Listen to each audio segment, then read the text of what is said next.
একে একে ৩টি বিয়ে করেছেন ছোট ভাই সাকিব। ৩টি বিয়েই ভেঙে গেছে। আবারও বিয়ে করে নতুন বউ নিয়ে বাড়িতে আসার পর বড় ভাই রাকিবের সঙ্গে শুরু হয় কথা কাটাকাটি। পরে গভীর রাতে কথা কাটাকাটির এক পর্যায়ে ছোট ভাই ধারালো ছুরি বসিয়ে দেয় বড় ভাইয়ের বুকে। সাথে সাথে মাটিতে লুটিয়ে পড়ে বড় ভাই। অতিরিক্ত রক্তক্ষরণে অল্প সময়ের মধ্যেই প্রাণ হারান তিনি। ঘটনার পর অভিযুক্ত ছোট ভাই সাকিবকে গ্রেপ্তার করে পুলিশ। পরে বড় ভাইয়ের মরদেহ ময়নাতদন্তের জন্য জেলা সদর হাসপাতালে পাঠানো হয়।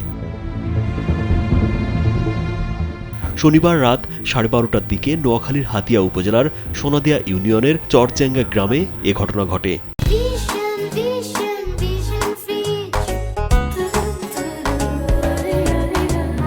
নিহত রাকিব ও অভিযুক্ত সাকিব উপজেলার সোনাদিয়া ইউনিয়নের চরচাঙ্গা গ্রামের মৃত এনায়েত হোসেনের ছেলে। পুলিশ জানায়, এলাকাতেই সাকিব ৩টি বিয়ে করেছে এবং ৩টি বউই চলে গেছে। ঘটনার দিন সাকিব পাশের এলাকায় আরেকটি বিয়ে করে বাড়ি আসলে বড় ভাইয়ের সাথে বাদানুবাদ হয়। এক পর্যায়ে দুই ভাইয়ের মধ্যে হাতাহাতি হয়। পরে আশেপাশের লোকজন তাদের শান্ত করার চেষ্টা করে। কিছুক্ষণ পর পুনরায় কথা কাটাকাটির এক পর্যায়ে ছোট ভাই ছুরি দিয়ে বড় ভাইয়ের বুকে বসিয়ে দিয়ে দৌড়ে পালিয়ে যায়। যে ভিকটিমের বউ, যে বাদী, উনি বলতেছে যে তুমি যে অবিহিত মেয়ে বিয়ে করলা, এটা তো আমাদের বাড়িতে আসলে আমাদের মান সম্মান যাবে এবং তোমার এই কাহিনী জানলে আমাদেরকে বিপদে ফেলতে পারে।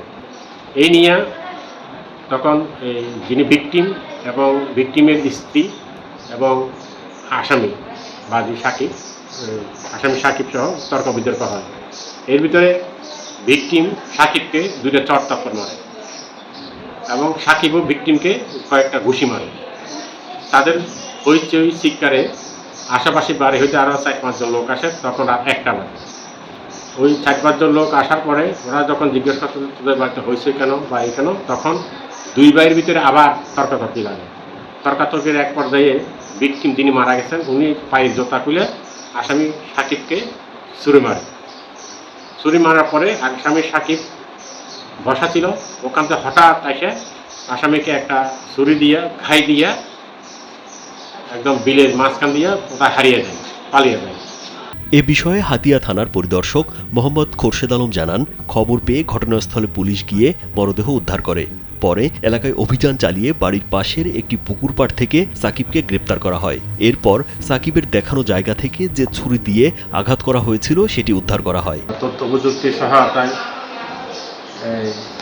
খুন মার্ডারের একমাত্র আসামি মোহাম্মদ সাকিবকে তার বাড়ির পাশে এক জায়গা একটা বাড়ির থেকে পুকুরের পাড় থেকে তাকে গ্রেপ্তার করে। যেই চাকু দিয়ে তার ভাইকে ঘাই দিছিল সেই চাকুটা কোথায় আছে সে দিবে স্বীকার করে। এর ভিত্তিতে আমরা পুনরায় 12টার দিকে তাকে সহ তার মা সহ আমরা আবার ঘটনাস্থলে যাই। ঘটনাস্থলে গেলে সে তার বাড়ির পাশে যেখানে লুকিয়েছিল সেই বাড়ির পাশে পুকুর পাড়ে একটা গাছের নিচে পাতার মধ্যে আমাদের দেখে পাতার ভিতরে চাকু আছে। আমরা তার দেখানো মতো এই চাকুটা উদ্ধার করি। এ ঘটনায় এলাকা জুড়ে চাঞ্চল্যের সৃষ্টি হয়েছে। রাজীব বিশ্বাস, কালবেলা।